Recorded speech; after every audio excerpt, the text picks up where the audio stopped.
Extreme weather conditions are synonymous with floods, landslides, mudslides, slippery roads, destructive rainstorms and drought that compromise the well-being of communities in plains, mountain slopes and semi-arid regions.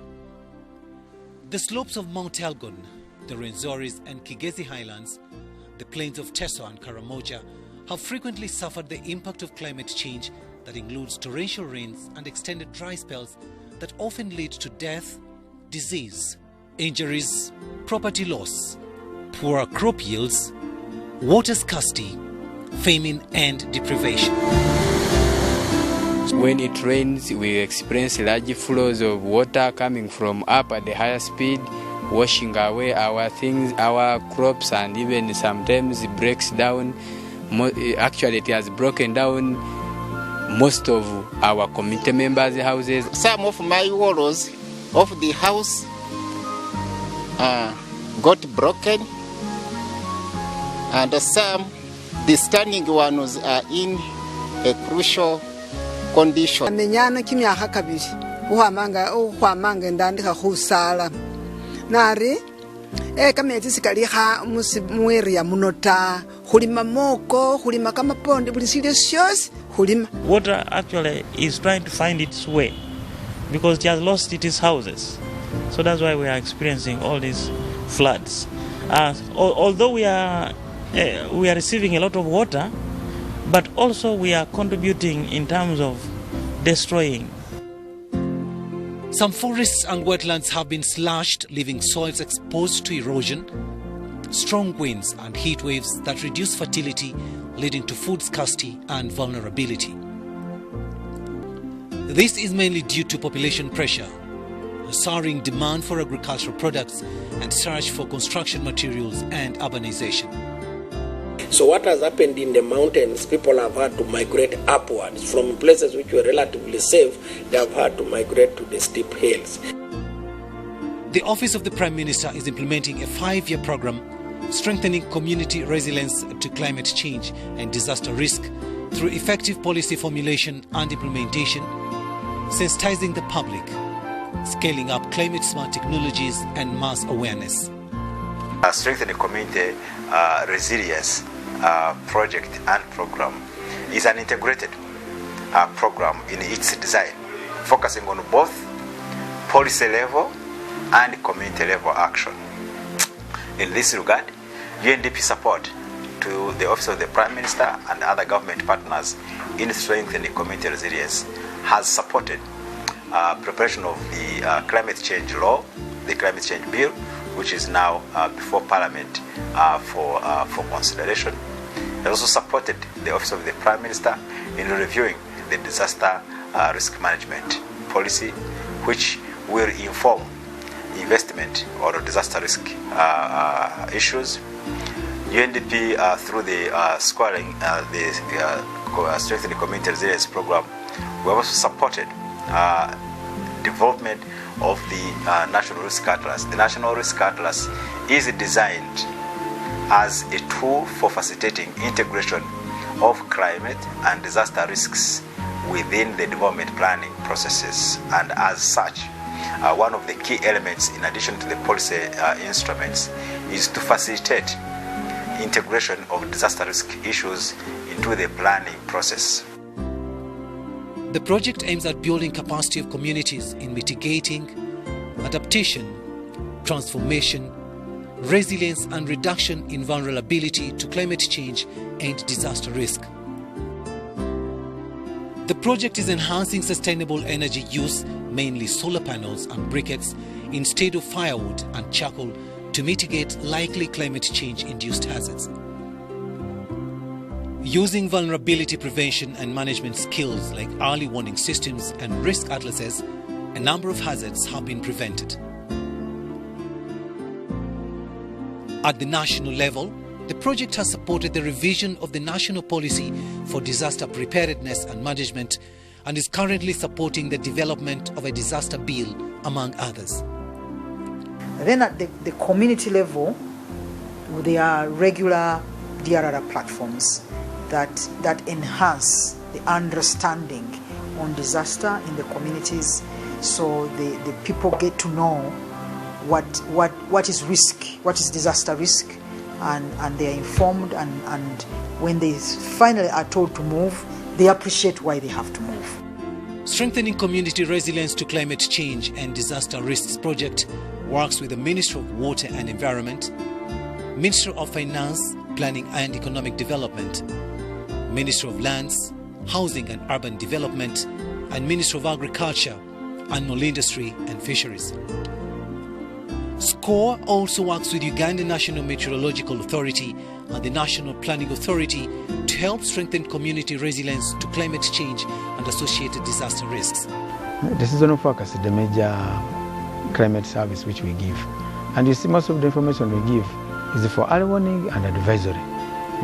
And the early warning that's when it strengthens resilience. SCORE project has also reinforced participation in the Conference of Parties to the United Nations Framework Convention on Climate Change.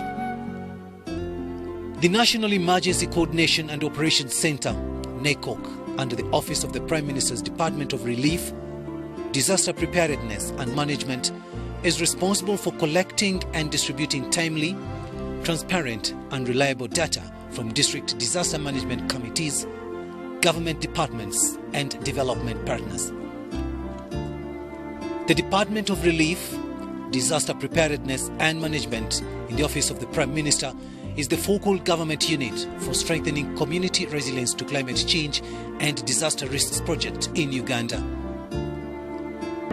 Now we almost know all the disasters which happen and roughly when it happens.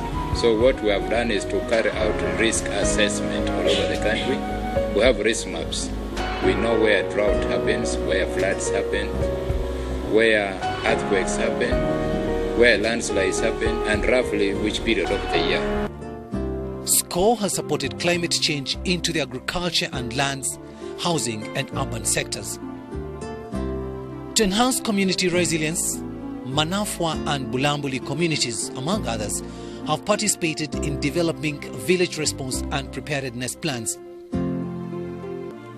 The project has also supported development of an oil spill contingency, the National Vulnerability and Disaster Risk Atlas, National Urban Climate Change Profiles and Guidelines for integrating climate change in the lands, housing and urban development sector.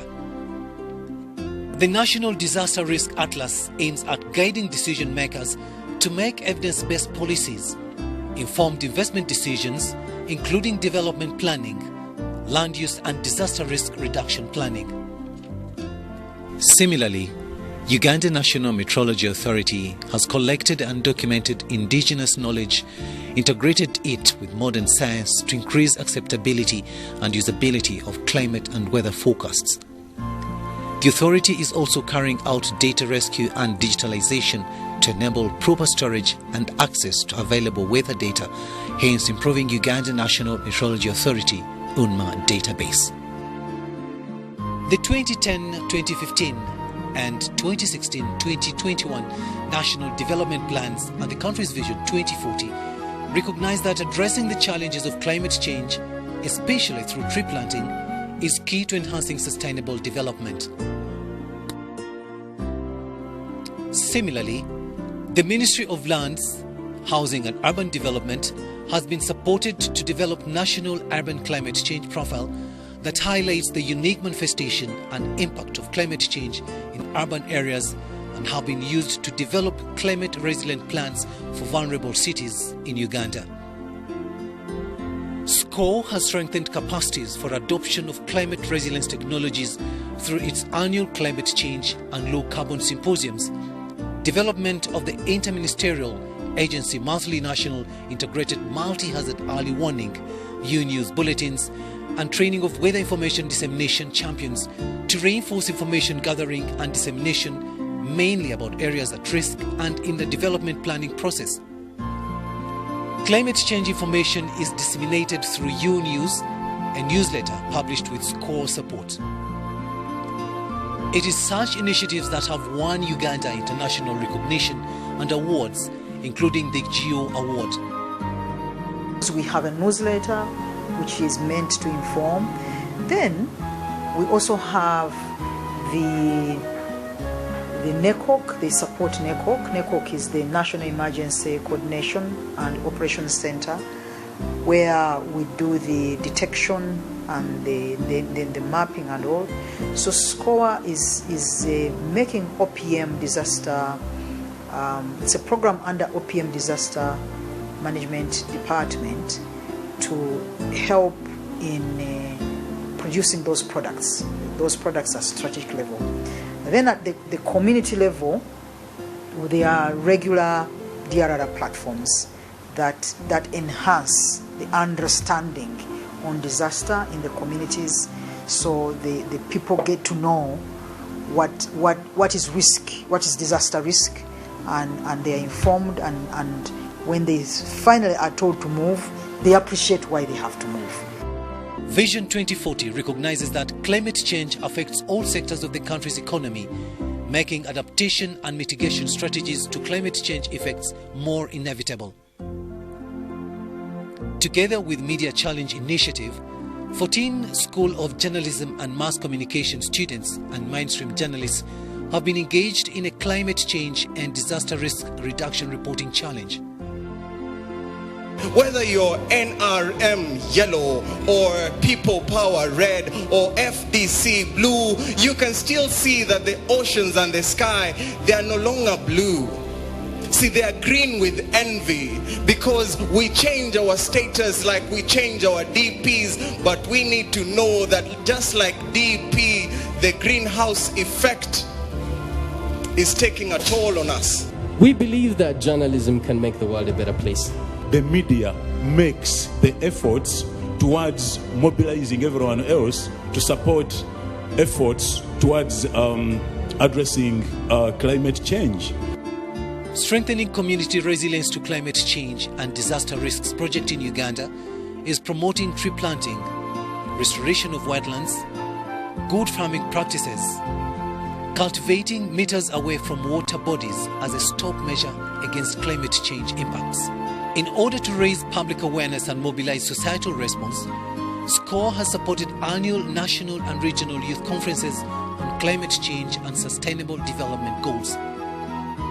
The youths have planted 5,000 bamboo trees in a drive to restore River Ruizi and have organized an annual Sustainable Development Goals Run.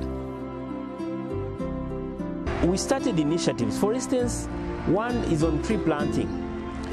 We started a program called Greening Uganda. Greening Uganda targets to plant 10 million trees in every 5 years. In our database, so far, we have about over 3.5 million trees that we have planted. Other initiatives include strengthening roles of different actors, resourcing and promoting accountability among local governments in the processes of domestication of technologies and good practices. We have to develop a program for resilience that is creating awareness to our community, our people, about those occurrences and how to confront those occurrences. When we destroy the wetlands and the environment, in effect, we are destroying ourselves. So let's make sure that we protect the environment, we restore the wetlands in order to ensure our own survival.